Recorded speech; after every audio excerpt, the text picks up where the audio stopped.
This is a video on how to solve the Fanxin dinosaur cubes.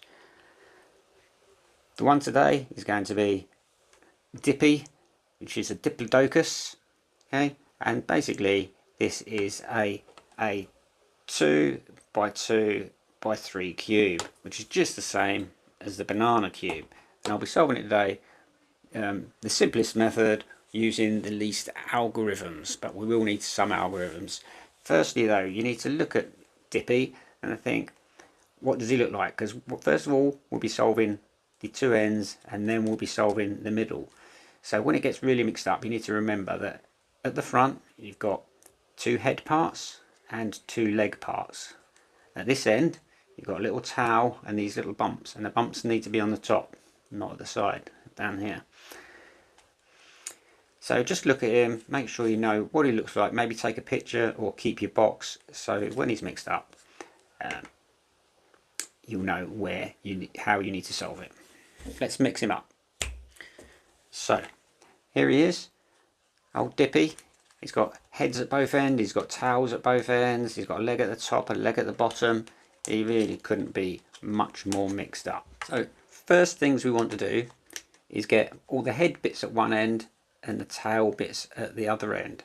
Okay, and that's simply, you can start with the easiest bits. You've got these two heads here, so we'll turn one of the pieces, and be careful with this because it does pop and it's really hard to get back together if it does. Okay, so really be quite gentle. And then once you've put this opposite where the other head is, you take that head up and it's up the top end. Now what we need is both these two feet up the other end. So you're going to make sure this foot bit is going to be next to a head piece when it comes up. So you can see that foot's going to be there. That's no good. So we need to move a head piece to the back there, and then bring this foot piece up. So that's put two of our front pieces, head pieces at the top, and then other head pieces come back down again. So now we simply move these to the side, to the left hand side, and we bring this other head piece up. This should be self-intuitive, you should be able to figure this out, and it doesn't matter that they're not in the right place, it doesn't matter that they're like that and not together yet, don't worry about that yet. And we've got one more foot piece to bring up. So what we do in a situation like this, where you can see we've got two heads there, we've got one of the legs which we want at the top, okay, and then we've got one leg at the bottom. What we're going to do is put the incorrect piece, the piece of his bottom here, and then we keep the piece we want to go to the top here. Okay, so we take this up, and as we take it up, we took these two pieces down, but these are the pieces we don't want at the top. So we now move those to the right, and we turn it again, turn the right again, do the right move, and now we've got all the head pieces at the top, the two legs and the two heads, and at the bottom we've got the two tails. I'm seem quite lucky here, it looks almost as if, oh no, these aren't orientated correctly. Remember, these two are supposed to be along the middle, but we've got all the bottom pieces at the bottom and the top pieces at the top.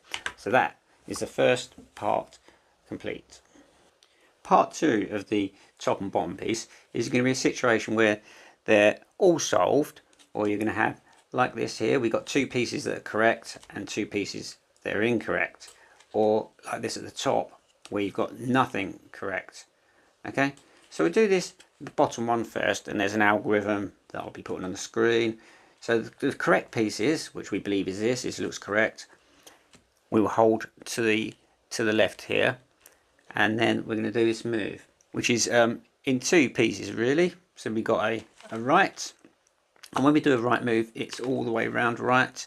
When we do a front move, it's a right move, it's all the way from top to bottom, and the front move will be 180 degrees, whereas when we do an upper move, it will only be a quarter turn.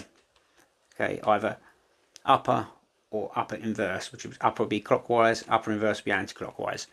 So the move is right, upper, right, upper inverse, right. And now we move on to the second part of this move, which is front, upper inverse, front, upper,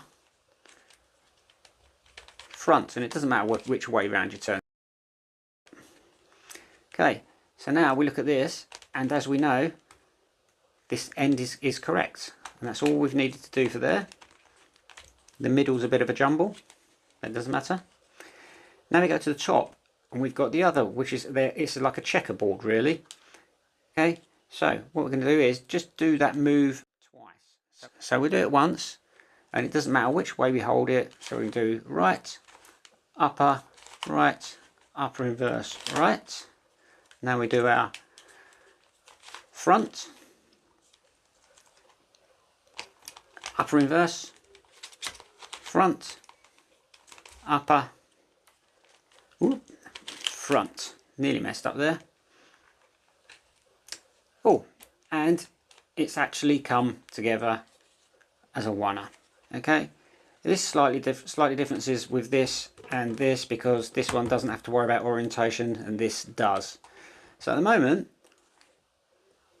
and the front is complete and the back is complete, and if that didn't solve itself straight away, all you'd have to do is that move again, but holding the correct pieces on the left to start with. But as we can see, the middle is all a bit of a jumble. So in a situation like this, where the front piece is completely done and the back piece is completely done, and this middle is completely mixed up, like what would be a checkered board, what we're going to do is hold it like this, and we're going to do the right move, upper, right, upper, right, upper, and they're going to move them all 180 degrees. So that'd be one. So this is one move. Do it again, right, then upper, do it right again, then upper, and that's the move up, as you can see. Now if we align the middle, there he is done. Now you may have to do that move a few times, but that is how to solve the Diplodocus Fanxin dinosaur cube.